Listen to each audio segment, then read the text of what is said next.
O ministro trouxe elementos sobre a questão do Estado, sobre as questões relacionadas à reforma administrativa. Eu vou me permitir abordar também questões do Estado e da reforma administrativa, porque não poderia ser diferente, são indissociáveis. Primeiro, quero declarar que vamos votar pela inadmissibilidade. Fique claro, porque este é o principal debate nessa comissão. E nesta comissão nós debatemos a admissibilidade ou não de uma emenda constitucional à luz do conjunto da Constituição, mas, sobretudo, a partir de cláusulas pétreas. Que deixo claro ao ministro e ao Brasil, cláusulas pétreas estão sendo atacadas. O ministro Paulo Guedes e o atual governo não podem reescrever a Constituição brasileira. O artigo 60, parágrafo 4º, tem, inciso 4º, levanta como não pode ser objeto de reforma do Constituinte derivado direitos e garantias individuais. Esses direitos e garantias encontram-se no artigo 5º e do 1º ao 5º. A cidadania, as garantias de vida. E é isto que o ministro Paulo Guedes está atacando e que o governo Bolsonaro quer destruir. Não pensem os senhores e senhoras que esta é uma reforma que se reduz aos servidores futuros, como aqui foi dito, isso é falso, e não pensem que se reduz aos servidores públicos.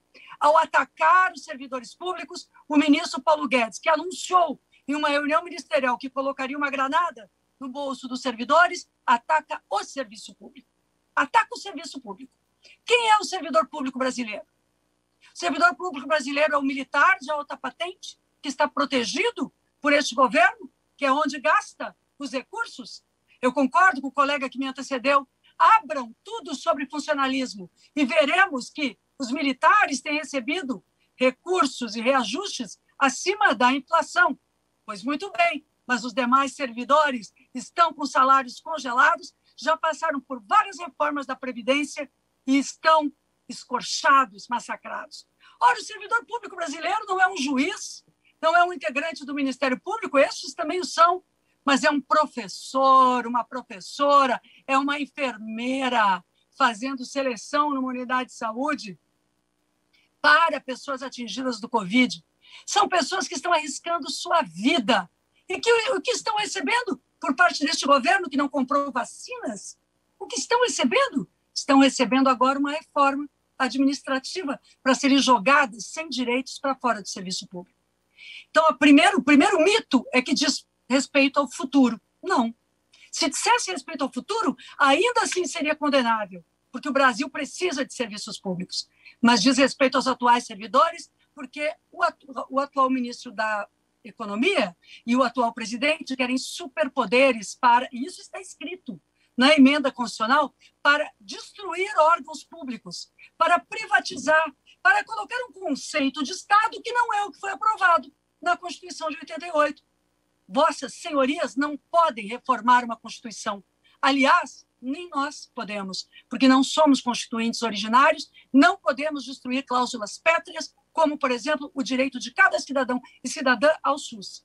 Contesto veementemente, em nome do deputado Rui Falcão e da bancada do PT, o aspecto que, quando o senhor diz que o Estado é por demais concentrado, deve ser por isso que já ataca os Correios, uma empresa com 380 anos querendo privatizar, ou também a Eletrobras, tudo para aumentar tarifas e servir ao seu Deus. O seu Deus é o mercado, não é a vida, porque já se foram 420 mil vidas, e eu não vi uma palavra sua de pesar para aqueles que perderam a vida. Agora, quando o senhor diz que é equivocado o modelo de centralização, deve ser por isso que o Ministério da Economia não comprou oxigênio. Deve ser por isso que o Ministério da Economia não apoiou o Sistema Único de Saúde. Deve ser por isso que não apoia o SUS, que é Sistema Único de Saúde, e colocou incompetentes na gestão do SUS, apesar de, enfim, terem suas competências em outras áreas, na gestão do Sistema Único de Saúde é uma gestão incompetente. Pois bem, quem faz a gestão do Sistema Único de Saúde com competência são servidores públicos de carreira, exatamente o que vossas senhorias estão atacando aqui. Também fiquei impressionada com a sua observação favorável ao mercado. O mercado não vale quando é o pequeno empresário, porque o PRONAMP o senhor desfez. Não conseguimos ainda colocar em prática. Aquilo que existia em 2020 parou em dezembro.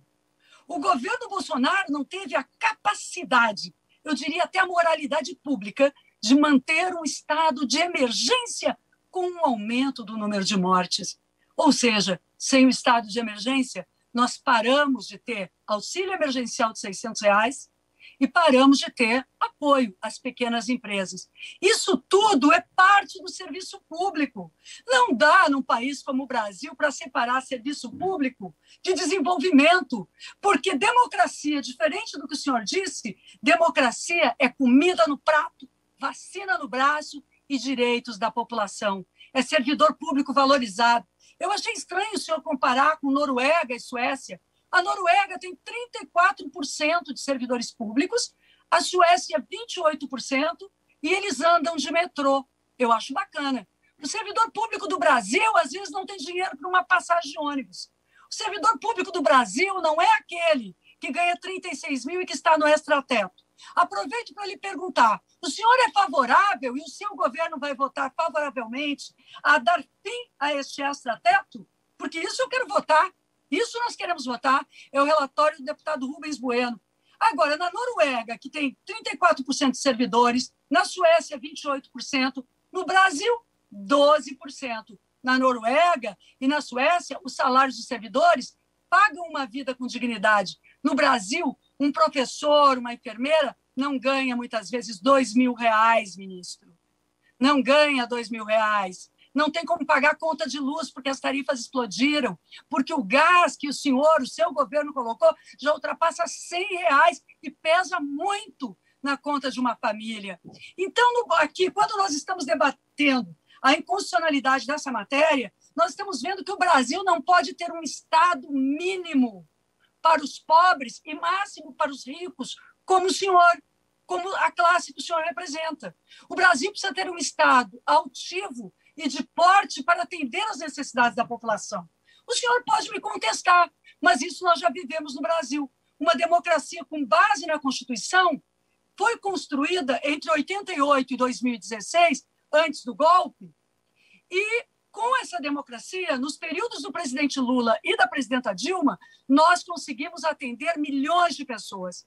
A roda da economia girou e as pessoas foram incluídas. Foram incluídas e não passavam fome. Agora, meus amigos e minhas amigas, para quem não mora em condomínio de luxo, como provavelmente o presidente, outros, né? Condomínio da Barra, que vive, como nós muitas vezes vivemos, olhando para o nosso portão, nós sabemos quem passa na porta. O desempregado que está catando latinha, a pessoa que catava latinha está abaixo da linha da pobreza. E tudo isso precisa de serviço público, precisa de assistência social pública, de sistema único de saúde público, que se não fosse o SUS, nós teríamos quantos mais mortos. E o SUS funciona no Brasil, apesar de vocês. A música do Chico Buarque diz claramente, apesar de vocês, que fizeram uma reforma trabalhista prometendo mais empregos e não deram. Fizeram uma reforma previdenciária prometendo mais desenvolvimento e não deram. E agora querem fazer uma reforma administrativa que compõe a necropolítica e a necrocontabilidade do seu governo. Outros governos podem ter sido questionados por muitos motivos, mas o seu governo ficará na história e a sua gestão no Ministério da Economia como da necroeconomia, de uma economia que levou à morte. O vírus não é a condenação à morte, mas a inexistência da vacina é. O vírus não é a condenação à morte. O que é a condenação à morte é um governo que é movido de uma forma necrológica, que diz que é uma gripezinha, que ataca a população. Para tudo isso, nós precisamos de serviço público.